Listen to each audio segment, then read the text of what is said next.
नमस्कार सभी को, मैं नवीन यादव एन स्क्वायर क्लासेस में आप सभी का एक बार फिर से स्वागत करता हूं। जैसा कि आप सभी को पता है, हमने फंक्शन चैप्टर स्टार्ट किया हुआ है जिसका एक लेक्चर हम ऑलरेडी ख़त्म कर चुके हैं। आज हमारा उसी से रिलेटेड सेकेंड लेक्चर है जिसमें हम डिस्कस करने वाले हैं सम इम्पोर्टेंट मैथमेटिकल फंक्शंस के बारे में। ठीक है, जानेंगे उनकी डोमेन के बारे में और पॉसिबल होगा तो जानेंगे उनकी रेंज के बारे में भी, वो कहाँ से कहाँ तक लाई करेंगे। ओके, तो चलिए स्टार्ट करते हैं आज के टॉपिक को। देखिए, फर्स्ट क्या है हमारे पास, पोलिनोमियल फंक्शन। फर्स्ट क्या है हमारे पास, पोलिनोमियल फंक्शन। अब एक चीज़ को ध्यान रखिएगा बच्चे, ये हालांकि मैं ये कह रहा हूँ कि ये जो चैप्टर मैं बना रहा हूँ, जो वीडियोस बना रहा हूँ, ये 12th क्लास के लिए है, लेकिन जो रिलेशन एंड फंक्शन का चैप्टर है वो +1 और +2 दोनों में सेम है। तो मैंने सबसे पहले ये +1 वाले टॉपिक्स उठाए हैं ताकि जिन बच्चों को बाय चांस +1 में डाउट रहा है वो भी साथ के साथ कवर कर लें। ठीक है, तो सबसे पहले क्या है हमारे पास, पोलिनोमियल फंक्शन। पोलिनोमियल फंक्शन क्या होता है, जैसे कि देखो हम पोलिनोमियल करते थे 9th 10th में, हमने पोलिनोमियल बहुत की हैं। हम बहुत बार ऐसे लिखते थे कि f of x equal to x² + 5 या से f of x equal to 2x + 7। ये जो हम पोलिनोमियल लिखते थे यही हमारे क्या होते हैं, पोलिनोमियल फंक्शन होते हैं। यही हमारे क्या होते हैं, पोलिनोमियल फंक्शन। ठीक है, अगर इनकी डोमेन रेंज के बारे में बात करें, देखो डोमेन मैंने आपको क्या समझाया था लास्ट वीडियो के अंदर, मैंने आपको डोमेन के बारे में बताया था कि डोमेन क्या होती है, x की वो वैल्यूज जिस पे मेरा फंक्शन जो है वो क्या करेगा, वर्क करेगा। कल हमने एक फंक्शन मशीन बनाई थी, उसमें मैंने बात की थी कि वो इनपुट जिस पे मेरा फंक्शन क्या करेगा, वर्क करेगा, यानी x की वो वैल्यूज जिस पे फंक्शन वर्क करेगा वो क्या कहलाती है, डोमेन। और रेंज क्या थी हमारे पास, रेंज क्या थी, जो आउटपुट निकल कर आएगी, यानी x रखने के बाद जो आउटपुट निकल कर आएंगी वो सारी की सारी क्या होंगी, हमारी रेंज होंगी। अगर किसी को डाउट है तो पीछे की वीडियो को साथ के साथ जरूर देखते रहिए। ठीक है, तो अब इसी से रिलेटेड इसमें बात करेंगे। अब साथ के साथ अगर मैं आपको डोमेन के बारे में बताता चलूँ तो एक चीज़ को और ध्यान रखिएगा, ये जो इन्फॉर्मेशन अभी बता रहा हूँ ये बहुत काम की है आपकी। एक सेकेंड रुकिए, ये जो इन्फॉर्मेशन अब बता रहा हूँ ये है सबसे इंपॉर्टेंट, इसको स्टार लगा के रखिएगा।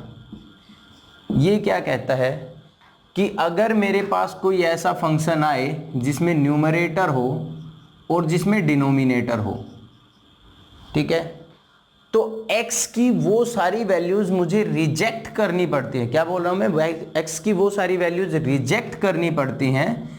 x की वो वैल्यूज जो भी इसमें होंगी ये रिजेक्ट करनी पड़ेंगी।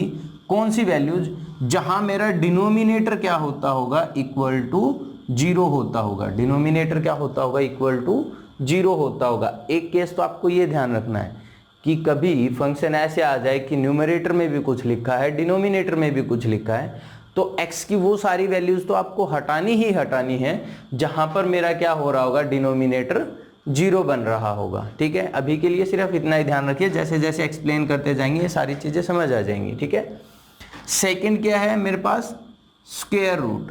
स्क्वायर रूट के अंदर जो मैं ये एक्सप्रेशन लिखता हूं, ठीक है, ये वैल्यू क्या होनी चाहिए, स्क्वायर रूट के अंदर वाली जो ये एक्सप्रेशन है ये हमेशा ग्रेटर देन और इक्वल टू 0 रहनी चाहिए। क्या रहनी चाहिए, ग्रेटर देन और इक्वल टू 0।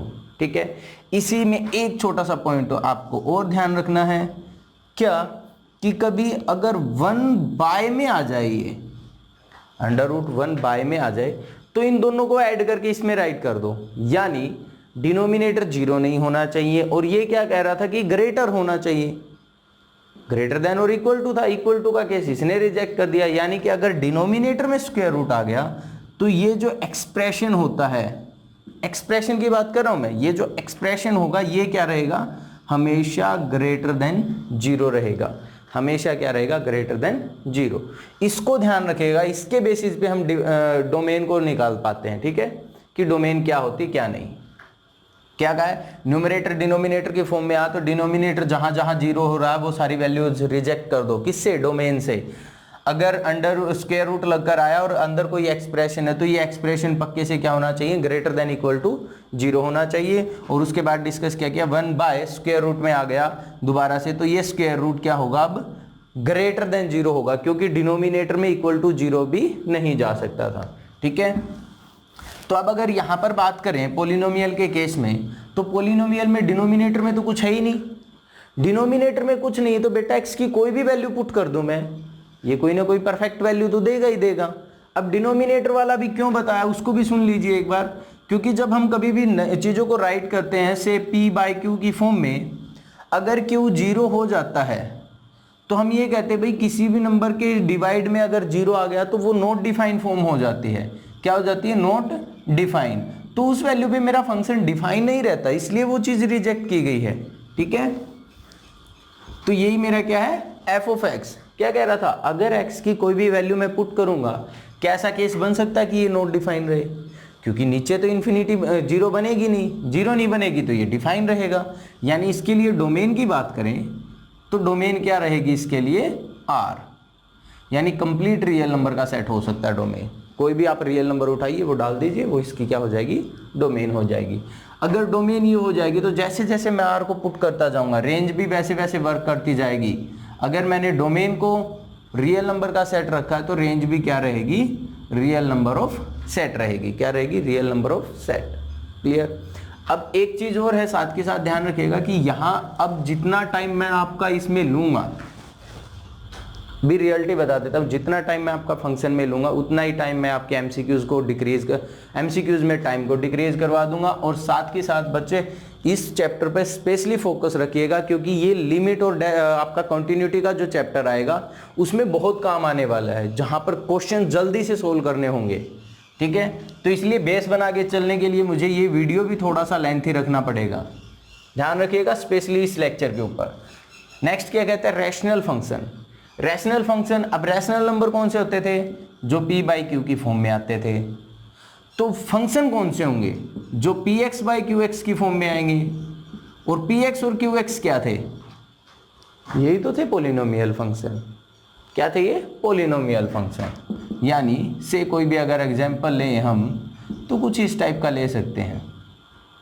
ठीक है, ये क्या है? एक रैशनल फंक्शन है।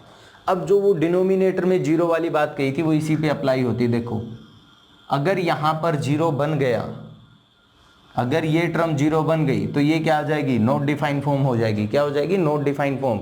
यानी इसकी डोमेन की बात करेंगे, अगर यहाँ से इसकी डोमेन की बात करें तो डोमेन क्या होगी? रियल नंबर में से कौन दिक्कत दे रहा है? अगर x की वैल्यू -1 आती है तो गड़बड़ होती है, अदरवाइज तो कभी कोई गड़बड़ नहीं हो रही है। तो रियल नंबर में से ये कह रहा है कि x की -1, यानी पूरे रियल नंबर में से अगर मैं एक एलिमेंट छोड़ दूं डायरेक्टली -1, ठीक है, तो ये जो अब डोमेन आई है, यानी इस सेट से मैं कोई भी वैल्यू उठाकर अगर इसके अंदर रखूंगा तो वो क्या देगा? एक मुझे डिफाइन होकर कोई ना कोई फिक्स वैल्यू देगा। और रेंज मेरी क्या रहेगी यहाँ पर? ये डिपेंड करेगा अब क्वेश्चंस टू क्वेश्चंस। ठीक है, जब हमारे पास रैशनल फंक्शंस आते हैं तो हमें इनके बेसिस पे डिफाइन करनी पड़ती, चेक करनी पड़ती है रेंजेस की, रेंज कहाँ से कहाँ तक जा सकती है। क्लियर है? इस पर्टिकुलर क्वेश्चन के लिए तो कोई भी जा सकती है, लेकिन यहाँ पर हर बार ऐसा नहीं होगा कि स्पेशली रैशनल नंबर के केस में कि आपकी जो रेंज है वो क्या चली जाए? डायरेक्टली रियल नंबर चली जाए। रेंज को निकालने के लिए हमारे पास 5 मेथड्स होंगे। 5 मेथड्स को हम डिस्कस करेंगे आने वाली क्लासेस में। ठीक है, तो सबसे जरूरी कि आपको पहले तो डोमेन का पता होना चाहिए कि डोमेन क्या है। जिनकी डायरेक्ट हम रेंज निकाल सकते हैं उनकी बात करते चलेंगे साथ के साथ। ओके, नेक्स्ट है हमारे पास module function, mode function, module function या एब्सोल्यूट वैल्यू फंक्शन। क्या क्या कहा? मोड फंक्शन, मॉड्यूल फंक्शन या फिर absolute value function. Absolute value function ये क्या कहता है? क्या होता है ये?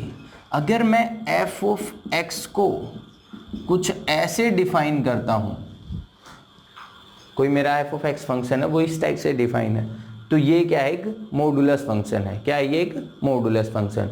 और जैसा कि आप लास्ट क्लासेज में, छोटी क्लासेज में आपने ऐसा भी किया होगा कभी कि ये जो है ये 7 के इक्वल होगा, यानी नेगेटिव साइन है वो खत्म हो जाएगा।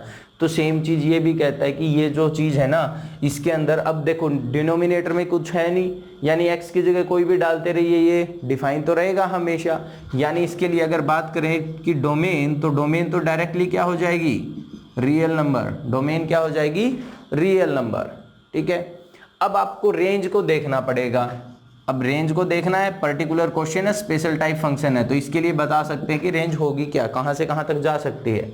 ठीक है, ओके। अगर इस चीज को डिफाइन करना चाहें तो इसको एब्सोल्यूट वैल्यू क्यों कहा है, क्योंकि ये हमेशा क्या देता है, पॉजिटिव वैल्यू देता है। क्या देता है, हमेशा पॉजिटिव वैल्यू। तो इसी चीज को ये कुछ ऐसे भी डिफाइन कर सकता है, वहां पे दिखाई दे रहा होगा, शायद नहीं दे रहा होगा, एक मिनट। एफ ऑफ एक्स को ये ऐसे भी डिफाइन कर सकता है कि माइनस एक्स रहेगा if x is less than 0 and positive x रहेगा if x is greater than equal to 0। Modulus function को जब मैं डिफाइन करता हूं, f of x equal to mode of x, ये तो इसकी डेफिनेशन हो गई। अगर इसको ओपन करने लगे तो ये कुछ ऐसे ओपन होता है। ठीक है, यानी ये क्या कह रहा है, अगर मैं कहूं कि मुझे f ऑफ -5 चाहिए है, मुझे f ऑफ -5 चाहिए है, ठीक है, तो -5 पे ये फंक्शन एग्जीक्यूट होगा कि ये x क्या है, लेस देन 0 है। जो मैंने x रखा वो क्या है, लेस देन 0। इसका मतलब जैसे इसके अंदर रखेंगे तो फंक्शन कौन सा एग्जीक्यूट होना है, ये वाला, यानी माइनस ऑफ -5। सोल्व होने के बाद क्या देगा, 5। क्या देगा, 5। यानी इतना तो कंफर्म है कि ये जो f of x mode of x से हमने डिफाइन किया, ये हमेशा और हमेशा क्या देगा, नॉन नेगेटिव नंबर देगा। क्या देगा, नॉन नेगेटिव नंबर। क्लियर, क्योंकि अगर मैं f ऑफ 0 रख देता हूं तो f ऑफ 0 के लिए फंक्शन कौन सा एग्जीक्यूट होगा, ये वाला, मतलब x की जगह पे जैसे ही 0 रखेंगे तो ये क्या बनाएगा, 0। क्लियर है, यानी ये नेगेटिव देंगे तब भी पॉजिटिव आ रहा है, पॉजिटिव दे रहे हैं तो न्यूट्रल दे रहे हैं तो 0 आ रहा है। अगर पॉजिटिव देंगे, f ऑफ 5 ले लेते हैं तो क्या आएगा, x की जगह यानी 5 क्या रहेगा, ये पॉजिटिव। ठीक है, इट मीन्स ध्यान रखिएगा कि जो मॉडुलस फंक्शन होता है वो क्या होता है, एक तो उसको डिफाइन ऐसे करते हैं, यानी यहाँ पर जो भी ब्रैकेट में होता है उसको इस टाइप से राइट कर देते हैं। इसकी एक सेपरेट वीडियो भी बनेगी, मैं वो बना के डाल दूंगा। अगर उसको एब्सोल्यूट के बारे में यानी इस मॉडुलस फंक्शन के बारे में और ज़्यादा डिटेल में करना है तो आप वीडियो को देख लीजिएगा। ठीक है, सर्च कर लेना मॉडुलस फंक्शन के नाम से ही डायरेक्टली मिल जाएंगे आपको। ओके, तो अभी के लिए इतना ही समझिए कि इसकी जो डोमेन होगी वो क्या बताई, क्योंकि डिनोमिनेटर में कुछ है नहीं, स्क्वायर रूट है नहीं, यानी कि डोमेन तो क्या रहेगी, रियल नंबर। अगर यहीं से बात करें रेंज की, तो रेंज क्या कह रहा है कि ये कभी भी नेगेटिव वैल्यूज नहीं दे सकता। नेगेटिव वैल्यूज नहीं दे सकता तो 0 तो दे ही सकता है, अभी हमने चेक किया, और 0 के बाद पॉजिटिव में तो कुछ भी दे सकता है, 0 के बाद पॉजिटिव में तो कुछ भी दे सकता है, इसलिए मैंने इसको क्या लिख दिया, 0 टू इन्फिनिटी। इसकी रेंज कुछ भी हो सकती है, 0 टू इन्फिनिटी। क्लियर, नेक्स्ट है हमारे पास सिग्नम फंक्शन। क्या है हमारे पास, सिग्नम फंक्शन, जिसको कई बार साइन फंक्शन के नाम से भी डिनोट कर देते हैं, साइन फंक्शन का या सिग्नम फंक्शन का। ये क्या होता है, और इसको साथ के साथ एक और नाम ध्यान रखिएगा, इसको डिस्क्रीट फंक्शन भी बोलते हैं, discrete value function, value function. ठीक है, signum function, sine function, discrete value function.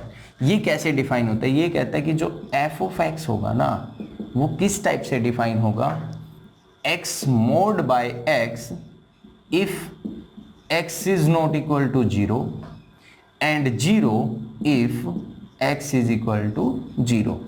ये होता है सिग्नम फंक्शन या से डिस्क्रीट वैल्यू फंक्शन। क्लियर है, अब इसको थोड़ा सा और अच्छे से एक्सप्लेन करें तो क्या बन सकता है, पहले तो इसको थोड़ा सा एक्सप्लेन कर देता हूं मैं।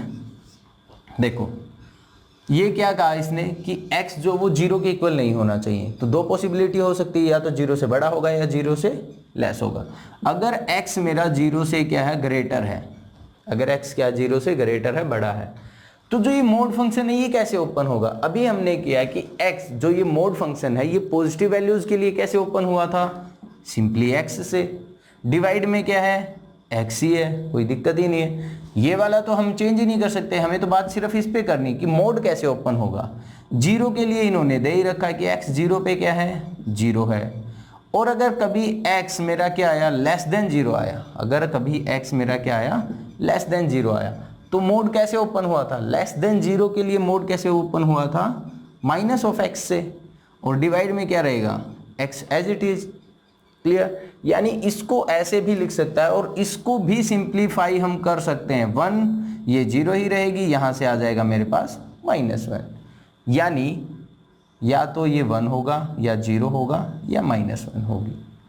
क्लियर, x अगर ग्रेटर देन क्या है 0 है तो वैल्यू आएगी 1, अगर x क्या इक्वल टू 0 तो रहेगी 0, और अगर x क्या है लेस देन 0 तो क्या रहेगा -1। क्लियर, अब अगर ये चीज आपको समझ आ गई बच्चे, तो क्वेश्चन देखते ही आपको पता चल जाना चाहिए कि इसकी डोमेन क्या होगी, इसकी डोमेन क्या होगी। देखो क्या कह रहा है, x 0 पे डिफाइन है, 0 से बड़ी पे भी डिफाइन है, 0 से छोटी पे भी डिफाइन है, यानी x तो कुछ भी आ जाए, इसको कोई प्रॉब्लम ही नहीं है, कोई प्रॉब्लम नहीं है, तो ये तो क्या रहेगा r रहेगा। अब यहाँ पे कहेंगे सर यहाँ पे डिवाइड में अगर x 0 पुट कर रहे हैं तो ये वैल्यू डिफाइन नहीं हो रही, एग्जैक्टली ये वाली चीज डिफाइन नहीं हो रही 0 पे, लेकिन पूरा फंक्शन क्या कह रहा है कि 0 पे तो मेरी वैल्यू 0 देगा, वो नॉट डिफाइन का तो केस ही नहीं बनाया, इसने एक स्पेशल केस साथ में इंक्लूड कर दिया है। अगर मैं सिर्फ इसकी बात करता तो ये तो कह देता कि रियल नंबर के अंदर से मुझे 0 को हटाना पड़ेगा, लेकिन इसने साथ में दूसरी जगह पे डिफाइन करके दे दिया फंक्शन कि भाई 0 अगर x में 0 लेता हूं तो उसकी वैल्यू तो मुझे 0 ही लेनी है, एक्स्ट्रा कुछ नहीं सोचना, उसमें ये वाली फंक्शन सोचनी नहीं है मुझे। ठीक है, यानी डोमेन क्या रहेगी रियल नंबर, रेंज क्या रहेगी यहां से रेंज क्या रहेगी, यानी जब मैंने x को पुट किया तो पॉसिबिलिटीज क्या क्या बनी है, क्या क्या x की वैल्यूज आ सकती हैं, वो रेंज होती है। अब इसकी रेंज आप मुझे कमेंट करके बताएंगे, ये क्वेश्चन मैंने बता दिया है, समझा दिया, रेंज बिल्कुल सामने है, थोड़ी सी ऑब्जर्वेशन की नीड है। रेंज आप मुझे बताएंगे कि इसकी रेंज क्या आएगी, यानी सिग्नम फंक्शन की रेंज क्या होगी। क्लियर, नेक्स्ट है हमारे पास इसी में आइडेंटिटी फंक्शन। आइडेंटिटी फंक्शन क्या होता है कि भाई आइडेंटिटी क्या होती है कि वो चीज जो थी वो एज इट इज रह जाए, यही काम होता है आइडेंटिटी फंक्शन का। जैसे अगर बात करें कि मल्टीप्लिकेटिव आइडेंटिटी क्या होती है तो हम कहेंगे 1 होती है, क्यों, क्योंकि उसको किसी भी नंबर से मल्टीप्लाई कर दे वही चीज आएगी। तो सेम यही कहता है कि f ऑफ x अगर इक्वल आ जाए x के, f of x equal to x, यानी जो मैंने इनपुट डाली वही मेरी क्या आ गई, आउटपुट आ गई। तो ये जो फंक्शन है ये कैसा फंक्शन है, आइडेंटिटी फंक्शन है। कैसा फंक्शन है ये, आइडेंटिटी, जो मैंने डाला वही मुझे मिल गया, कैसा फंक्शन हुआ ये, आइडेंटिटी फंक्शन। ठीक है, अब आइडेंटिटी फंक्शन के लिए अगर बात करें तो डोमेन क्या रहेगी, डिनोमिनेटर में कुछ भी नहीं है, मतलब r, रेंज क्या रहेगी, अब डिनोमिनेटर में कुछ है नहीं, जो डाल रहे हैं वही मिलना है। अगर पूरा रियल नंबर डाल सकते हैं तो रेंज भी क्या रहेगी, कंप्लीट रियल नंबर, रेंज भी क्या रहेगी, complete real number. Clear, next है हमारे पास कांस्टेंट फंक्शन। क्या हमारे पास कांस्टेंट फंक्शन। अब कांस्टेंट पोलिनोमियल हमने की थी, क्या करते थे, कोई भी एग्जांपल लेते थे तो ये लिख देते थे कि f of x equal to 5, ये कांस्टेंट पोलिनोमियल है, ऐसा बोलते थे। क्यों बोलते थे, भाई आप x को कुछ भी पुट करते रहो, इसकी वैल्यू चेंज होने वाली तो है नहीं। ठीक है, जैसे जैसे मैं x को कुछ भी पुट करता जा रहा हूं इसकी वैल्यू चेंज नहीं हो रही है। क्लियर, तो ये क्या है, कांस्टेंट है, कांस्टेंट है। तो इसी चीज को ये क्या बोलता है कि कांस्टेंट फंक्शन है। अगर पोलिनोमियल की बात करते, वैसे पोलिनोमियल के अंदर सिर्फ 5 रहता बच्चे, इक्वल का साइन पोलिनोमियल में कभी नहीं आता। ठीक है, ये एग्जैक्ट में जो मैंने लिखा ये पोलिनोमियल है ही नहीं, क्योंकि इस पे मैंने इक्वल साइन डाल दिया। अगर क्वेश्चन के अंदर इक्वल साइन आ गया तो वो पोलिनोमियल नहीं होती, सिर्फ आपको समझाने के लिए चीजें बताई जाती हैं कि f of x equal to 5, ये क्या एक कांस्टेंट फंक्शन है। क्या है, कांस्टेंट फंक्शन, क्योंकि जैसे जैसे मैं x को चेंज कर रहा हूं मेरा 5 की वैल्यू तो अब भी चेंज नहीं हो रही है, वो सेम ही आ रही है, यानी f ऑफ x की वैल्यू सेम आ रही है। ठीक है, तो इसके लिए आप बताएंगे मुझे डोमेन और रेंज की। डोमेन बता ही दी मैंने, डोमेन तो क्या होगी, रियल नंबर, डोमेन क्या रहेगी, रियल नंबर, यानी x की जगह में कुछ भी डालूं ये तो हर बार वैल्यू देगा। क्लियर, एक लास्ट क्वेश्चन और है आज का आपके लिए ही कि इसकी रेंज क्या आएगी, ये आपको कमेंट में ही बताना है मुझे। 2 क्वेश्चन दे दिए मैंने आपको, एक तो मैंने आपको सिग्नम फंक्शन के लिए रेंज बताने को कहा है कि सिग्नम फंक्शन की रेंज क्या आएगी, और सेकंड मैंने आपको कांस्टेंट फंक्शन की रेंज बताने को कहा है कि कांस्टेंट फंक्शन की रेंज क्या आएगी। ये दोनों चीज़ें आप मुझे कमेंट में करके बताएंगे कि क्या होगी, ठीक है, क्लियर है। कमेंट करके मुझे बताएंगे कि इसके लिए डोमेन तो मैंने आपको बता दी कि इसकी रेंज क्या होगी, किसकी, कांस्टेंट फंक्शन की और किसकी, सिग्नम फंक्शन की, ठीक है। नेक्स्ट है हमारे पास ग्रेटेस्ट इंटीजर फंक्शन। क्या है, greatest integer function F of x equal to, अगर ये क्लोज ब्रैकेट लगाकर मैं कोई फंक्शन लिख देता हूं इस टाइप से, तो इसको बोलते हैं ग्रेटेस्ट इंटीजर फंक्शन। क्या बोलते हैं इसको, ग्रेटेस्ट इंटीजर फंक्शन। अब ये होता क्या है, पहले तो ये सुनो, ये होता क्या है। मान लो कि कभी मैंने x की जगह 3.4 शिफ्ट रख दिया, यानी इसके अंदर 3.4 रखा जाएगा, तो ये क्या करेगा बेटा, ये इसको सब जो पॉइंट्स में वैल्यू कभी नहीं देगा, ये पॉइंट्स में वैल्यू नहीं देता, तो ये क्या कर देगा, इसको शिफ्ट कर देगा किधर, ये हमेशा ध्यान रखिएगा ये लेफ्ट हैंड साइड पे शिफ्ट करता है। किस पे शिफ्ट करता है, लेफ्ट हैंड साइड पे। अगर इसकी बात करेंगे तो ये वैल्यू क्या करेगा, 3 देगा।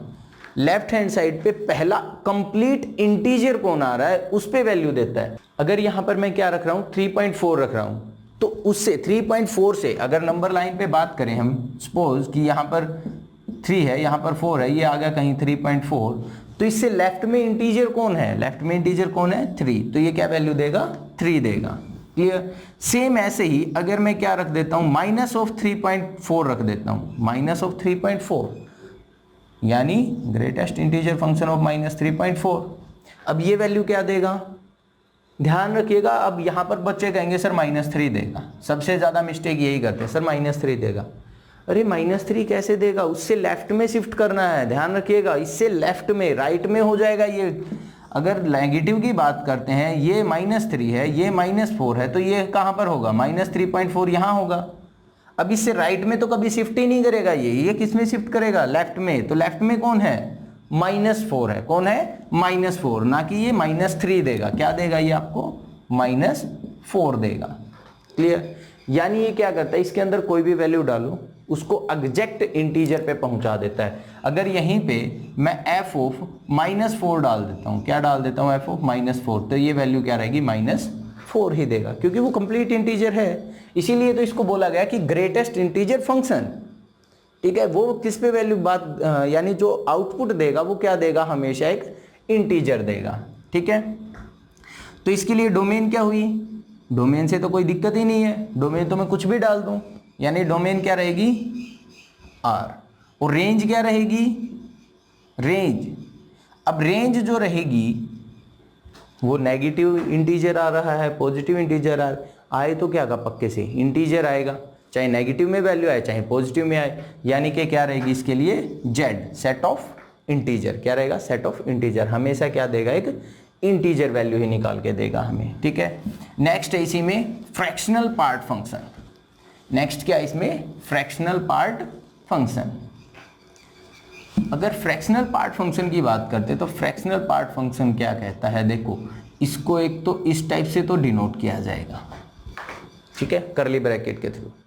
अब ये होता है क्या है, अगर इसको सही से जैसे मोड वाले फंक्शन को डिफाइन किया था वैसे इसको थोड़ा सा और डिफाइन करें तो ये किसके इक्वल होता है, x minus greatest integer function of x। वो ऐसे भी डिनोट कर सकता है, वो ऐसे भी डिनोट कर सकता है, x minus greatest integer function of x। Clear. और इसको नाम क्या है इसका, फ्रैक्शनल पार्ट फंक्शन। यानी ये कभी कंप्लीट नहीं होता, फ्रैक्शन में वैल्यू देता है। फ्रैक्शन में वैल्यू का मतलब समझते हो ना, कि भाई वैल्यू 0 से लेकर 1 के बीच बीच में चलेंगी, 0 से 1 के बीच में ही बनेगा फ्रैक्शन।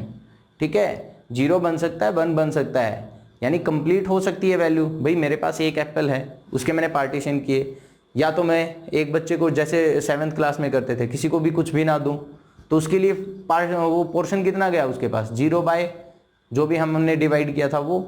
लेकिन अगर कंप्लीट दे दे तो उसके पास कितना चला जाता है, 1। तो सेम वही चीज़ ये यहाँ पर भी कह रहा है कि जो फ्रैक्शनल पार्ट फंक्शन होगा उसके लिए रेंज क्या होगी, पहले मैंने आपको रेंज बता दी, रेंज क्या होगी, 0 से 1 के बीच में।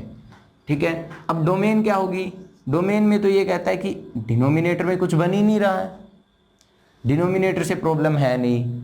ठीक है, ये x है, ये ग्रेटेस्ट इंटीजर फंक्शन है। अभी हमने देखा था x पोलिनोमियल फंक्शन है जिसकी डोमेन क्या थी r, ग्रेटेस्ट इंटीजर फंक्शन जिसकी डोमेन क्या थी r, यानी ओवरऑल डोमेन तो आप कुछ भी डाल दीजिए। या ये कहें कि हमें तो सिर्फ 3 ही केस देखने थे ना, वो 3 कौन से थे?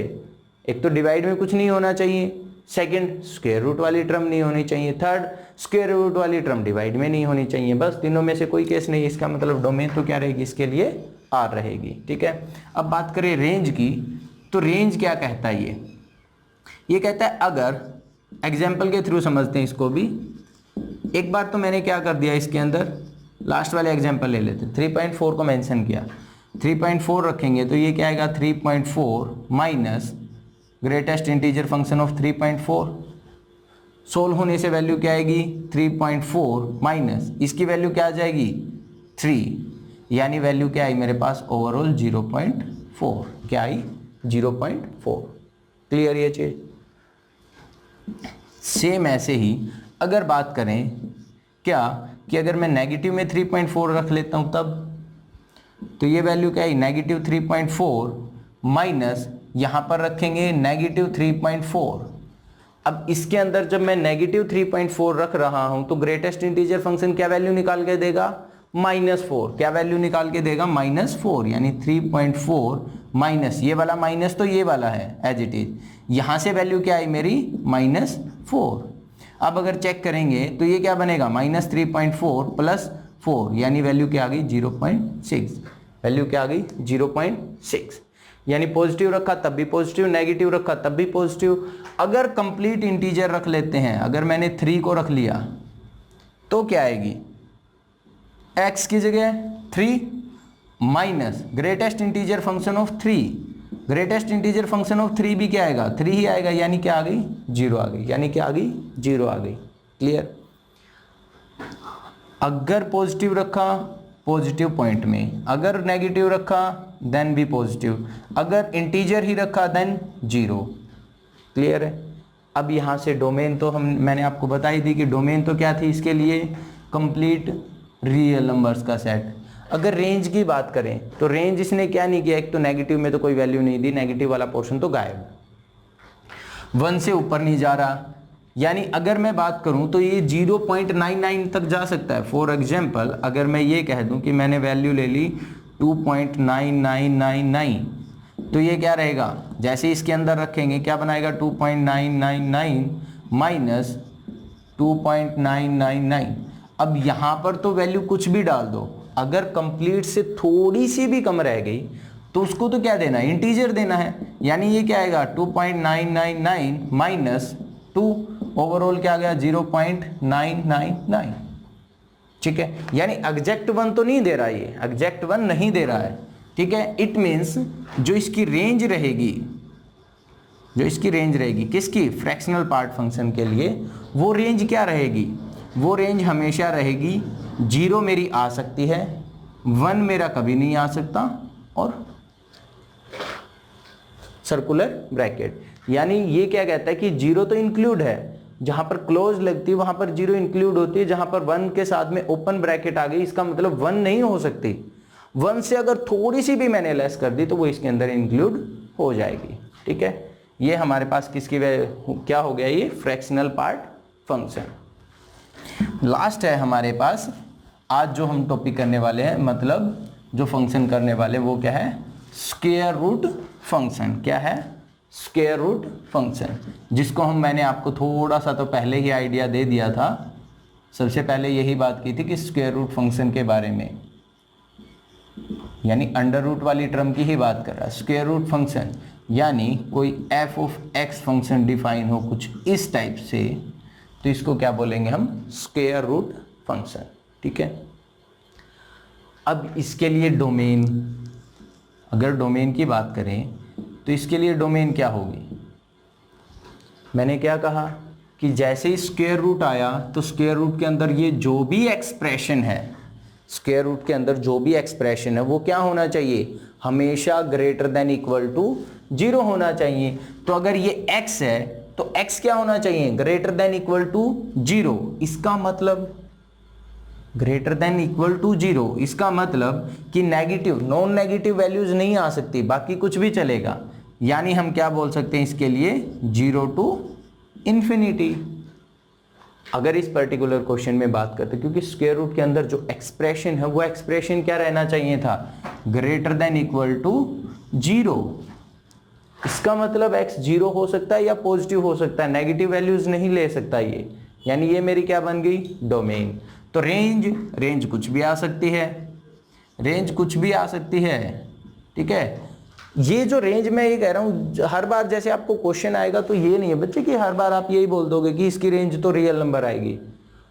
रियल नंबर का कोई सेट आ सकता है, ठीक है। जैसे जैसे क्वेश्चन में एक्सप्रेशन, ये जो एक्सप्रेशन है ये बदलता जाएगा, वैसे वैसे इसकी रेंज भी बदलती जाएंगी, ठीक है। यानी ऐसा हो सकता है। अब लेकिन अगर जैसे बात करें कि डोमेन क्या हो सकती है, अब डोमेन आएगी तो इसमें से आएगी, नेगेटिव वैल्यू से कभी डोमेन नहीं आ सकती इसकी, ठीक है। यहां पर मेन मोटिव मेरा समझाने का ये है कि अगर मैं ये चीज रखता हूं तो डोमेन की बात करेंगे तो डोमेन क्या रहेगी, हमेशा पॉजिटिव नंबर ही आएगी, कोई ना कोई नेगेटिव वैल्यूज नहीं आ सकती हैं, ठीक है।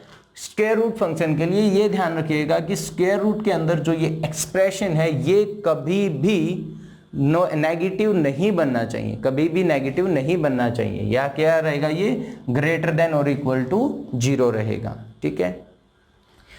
आज के लिए करते हैं बेटा इतना ही। कल 2 फंक्शंस और हम डिस्कस करेंगे, एक्सपोनेंशियल फंक्शन और लॉगरिथमिक फंक्शन। उनके बारे में भी थोड़ा सा मुझे आपको बताना पड़ेगा। उसके बाद हमारा जो मेन चैप्टर है वो स्टार्ट हो जाएगा, यानी जिसमें हमें डोमेन रेंज निकालनी होगी या 1 1 on 2 फंक्शंस चेक करने होंगे, ठीक है। ये जो अभी मैंने बताए हैं इन फंक्शंस को याद जरूर रखिएगा बच्चे कि ये होता क्या है, क्योंकि इस क्वेश्चन में तो यानी सेकेंड चैप्टर में तो शायद ये इतने ना आए, ठीक है। हो सकता है 1 मार्क्स का क्वेश्चन आए, 2 मार्क्स का क्वेश्चन आ जाएगा यहाँ से तो, ठीक है। लेकिन जैसे ही या तो आप यहाँ से कंपटीशन का पेपर देते हैं, मतलब इनको बेसिस पे +2 बेस पे कोई कंपटीशन का पेपर देंगे तो उसमें तो ये डेफिनेटली यूज होंगे ही होंगे। प्लस जो 6th चैप्टर है लिमिट वाला आपका, लिमिट और कंटिन्यूटी और डेरिवेबिलिटी, वहाँ पर मुझे इन सब फंक्शंस की नीड होगी जब मैं आपको एक्सप्लेन करने लगूंगा। तो वहाँ पर फिर मैं आपको ये एक्सप्लेन करके नहीं बताऊंगा, मैं आपको डायरेक्टली ये कहूँगा कि सिग्नम फंक्शन हमारा ये था, ठीक है। वहाँ पर नीड होगी ताकि आप क्वेश्चंस को ज़्यादा से ज़्यादा जल्दी सोल्व कर पाए। अभी के लिए आप ये मत सोचिए कि सर तो बहुत टाइम ले रहे हैं, नहीं लेंगे आपका टाइम डेफिनेटली। अब जो आपका मैं टाइम लूँगा तो वो टाइम मैं डेफिनेटली आपका ऐसा करके दूंगा कि आप पेपर में उस टाइम को डिक्रीज कर पाएंगे, ठीक है। तो वीडियो अच्छी लग रही हो तो प्लीज़ बेटा लाइक शेयर करना मत भूलिएगा। और जो आपसे ये चीज़ें पूछी जाती है ना, डोमेन क्या होगी, रेंज क्या होगी, जैसे अभी आज के लिए 2 क्वेश्चन दिए मैंने आपको, क्या क्या क्वेश्चन दिया था, एक तो सिग्नम फंक्शन की आपको रेंज बतानी है, सेकंड कांस्टेंट फंक्शन की आपको रेंज बतानी है। ये आप मुझे कमेंट करके बताएंगे ताकि मुझे भी ये लगे कि हाँ रियलिटी में जो व्यू आ रहे हैं उनमें से कोई बच्चा देख भी रहा है और उसको डाउट कहाँ पर आ रहा है, वो सारी चीज़ें, ठीक है। तो आज के लिए इतना ही, बाकी मिलेंगे कल को। ओके, जय हिंद, बाय बाय।